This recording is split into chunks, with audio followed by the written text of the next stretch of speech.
નમસ્કાર ભાઈઓ અને બહેનો, આજે મારા નાનપણના ભાઈબંધ રમેશના છોકરાની હલ્દી છે અને ભાઈ ખાસ વાત તો એ છે કે એને બહુ વર્ષો પછી છોકરી મળી છે એટલે ઉપરે નથી જોતો, શરમાય છે. તો ચલો એમના મમ્મી પપ્પાને બોલાવીએ આપણે સ્ટેજ ઉપર અને એમને થોડા પ્રશ્નો પૂછીએ. તમને મારા મિત્ર રમેશ જોડે પરણીને કેવો અનુભવ રહ્યો? અરે આ રમીલાબેન તો હસી પડ્યા એટલે એમનો પ્રેમ ખૂબ જ આગળ છે. ચલો હવે આજ પ્રશ્ન આપણે રમેશને પૂછીએ. રમેશ, તમને રમીલાબેન જોડે પરણીને કેવો અનુભવ રહ્યો? ચિરન સાત્રાતાન મારી રમીલાની વાત ના તે ગોડા. આ રમેશ તો હજી સુધર્યો જ નહીં. તો બી ચલો બધા તાળીઓ વગાડી દો. તો હવે આપણે રમીલાબેન અને રમેશને ગેમ રમાડવાના છે જેમાં એકબીજાની સામે જોઈ રહેશે. જેની પણ આંખો પહેલી વારમાં બંધ થઈ જાય એ એમના માટે ડાન્સ કરશે. તો ચલો જોઈએ કોણ જીતે છે.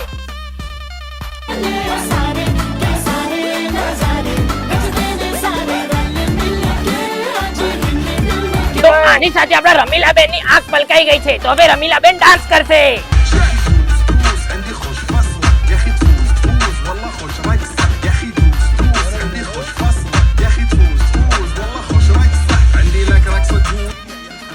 હલ્દી લગાવવા તો આવો ભાઈ, કોઈ શું નાટક કરા ડોહિયા ને